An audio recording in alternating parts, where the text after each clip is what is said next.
Moi, je passe là des semaines et des semaines à aller à bas bruit partout en France. Dans le secteur hospitalier, rencontrer les acteurs du secteur hospitalier, rencontrer les acteurs de la police, rencontrer les acteurs de la justice, rencontrer les acteurs de l'éducation. Et l'impression que j'ai, c'est qu'en fait, la France est devenue une juxtaposition de cocottes minutes. Ça peut exploser à tout moment et il n'y a pas, je pense, cette réflexion profonde pour faire évoluer, pas simplement pour injecter de l'argent pour calmer les gens dans chaque cocotte minute et faire baisser la pression, mais pour refonder notre modèle.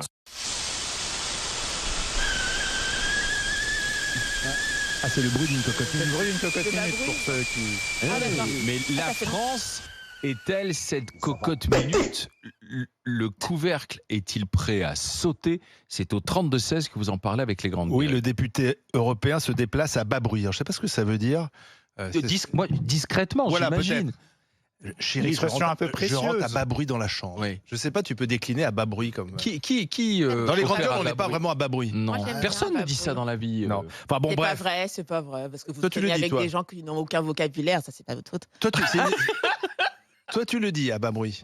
Je pourrais. D'accord. D'ailleurs, Non, il mais- vient de me rappeler l'expression, donc je pense que je l'emploierai ce soir. Non mais Donc- c'est très intéressant. Alors attends, quand même. simplement quand même, là on se moque un peu, mais sérieusement, il dit voilà, moi je rencontre des gens à l'hôpital, dans la police, dans la justice, éducation, et il sent que la France gronde, qu'elle est comme une cocotte minute prête à exploser, parce qu'il y a une juxtaposition finalement des colères, la pression monte. Alors comment faire baisser cette pression? Lui dit il faut refonder notre modèle, etc. Est-ce que vous le sentez vous aussi à bas bruit ou je sais pas à bas bruit, effectivement qu'il y a une colère qui monte et qui ça pourrait péter comme on dit à tout moment? 32-16 pour le dire au grand Jean-Loup Bonamy. Alors non mais c'est très intéressant. Déjà, de la part de notre ami Raphaël Glucksmann à bas bruit, eh bien, c'est intéressant parce que c'est quelqu'un à qui on a beaucoup reproché d'être déconnecté et lui-même avait dit qu'il se sentait plus proche de quelqu'un d'une grande métropole internationale comme un Londonien ou un New-Yorkais que d'un Picard ou de quelqu'un qui vivait en province ou dans la France périphérique. Et là, il essaye justement avec son à bas bruit de rattraper le coup et de montrer qu'il colle au terrain, qu'il n'est pas déconnecté, qu'il connaît le pays réel. Donc déjà là, il y a une technique un peu de... Il essaye de changer son image et de dire attention, je ne suis pas que le philosophe des grandes métropoles qui aime l'international, je suis aussi le gars qui connaît les éboueurs et les aides-soignantes. C'est ça qu'il essaye de nous dire dans la perspective de 2027. Bon, ça c'est déjà le premier point. Deuxième point, c'est qu'il a tout à fait raison. Parce qu'en effet, Il a raison sur le constat. Bah oui, le constat, il est tout à fait juste. La France est prête à exploser. Et en plus, il dit très bien pourquoi. C'est-à-dire qu'il n'y a pas seulement une seule crise, mais il y a une multiplication de crises. C'est-à-dire que tu as une crise des finances publiques avec un risque, justement, sur le financement de la dette française. Alors que pourtant, on a des impôts très élevés, qu'on est très endetté, tu as, comme il le dit très bien, des services publics en crise, la justice, l'hôpital, l'école, donc tout ça est parfaitement décrit.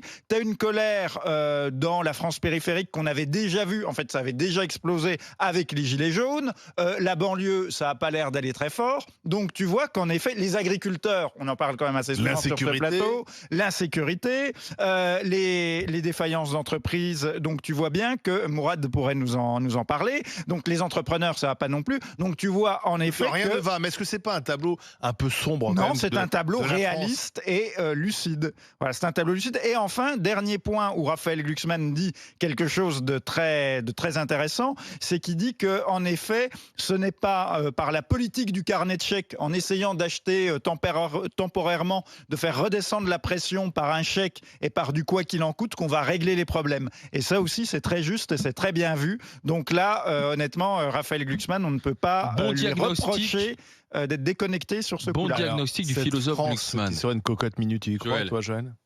Là, je vais aller sur mon cas personnel. Effectivement, je me sens comme une cocotte minute. Ah bon? Oui. Prêt à bouillir. Prête à Ouais, je m'éloigne. exploser dans tous les sens. J'ai toujours eu, alors toujours, c'est de moins en moins vrai, mais pendant très longtemps, j'ai eu une sorte de détachement, même en travaillant dans les grandes gueules et en parlant de l'actualité, j'ai eu une sorte de détachement et de me dire non, effectivement, il y a des choses qui vont pas, mais quand même, globalement, ça va bien, tu es en bonne santé. Enfin, tu essayes d'un peu de relativiser, voilà, tes enfants vont bien, machin, voilà. Des choses qui sont dans ton petit monde à toi. Et non, l'actualité me percute de plus en plus. Le meurtre, l'assassinat de Mélanie, la surveillante, ça m'a vraiment Ah oui, je dirais ça a vraiment bouleversé. percuté, bouleversée. Moi, j'ai une sœur qui est enseignante, et donc je me dis, mais attends, on est dans la Marne. Un coup, on est je ne sais où. Enfin, ça peut taper n'importe où. Et plus ce que tu viens de décrire, toi, Jean-Loup, sur la situation économique. Enfin, c'est partout. Et je peux te dire qu'il y a des gens. Moi, je connaissais des gens, par exemple, qui disaient, moi, l'actualité, je suis pas trop, donc ça me permet un peu d'être un peu en paix parce que j'ai pas envie d'allumer le 20h, etc. Et ben, même si tu n'allumes pas le 20h, tu as le 20h en bas de chez toi. Voilà, ça par exemple. arrivé près de chez toi. Voilà, par exemple, très clairement, là, après la finale du PSG, bah, tu avais le 20h en bas de chez toi. Tu avais le 20h dans ta rue. Donc, même si tu n'allumes plus la télé, tu te mets à ta fenêtre. T'es rattrapé par Tu ces te mets à ta problèmes. fenêtre, tu prends ton métro, tu vas à l'école et tu as le 20h dans ton quotidien. Donc, il y a un moment, ça commence à suffire. Donc, moi, ce que dit Raphaël Glucksmann, oui, il a complètement raison. Maintenant, le dire, c'est bien beau, mais j'ai pas l'impression que les solutions qu'on met en face me donnent une perspective assez positive. Donc, oui, moi, je suis complètement d'accord. La France est une cocotte minute. Le président ferait mieux de le comprendre parce que je le sens un peu léger quand même. Je sais pas pour vous, mais quand je le vois en bras de chemise à Monaco ou quoi que ce soit, je me dis, mais lui, il est dans un autre monde en fait. Et c'est son travail, je dis bien, mais je veux dire, il y a une sorte de décalage avec l'actualité et avec le quotidien des Français. Et le président, lui, hélas, il n'est pas à bas bruit. On aimerait bien, mais voilà, Bruno malheureusement. Poncet. Alors déjà, il y a un truc sur le messager. Moi, j'aime beaucoup ces hommes politiques qui t'expliquent qu'ils ont passé un quart d'heure avec une caissière ou un infirmier pour te dire qu'après, j'ai connu la France d'en bas. Vous savez, je connais leur boulot. Tu sais, j'en vois quelques-uns des politiques ou des futurs politiques qui s'amusent à faire de l'immersion, tu sais, 5 minutes, un quart d'heure, puis après qui t'expliquent, je connais la France d'en bas. Hein.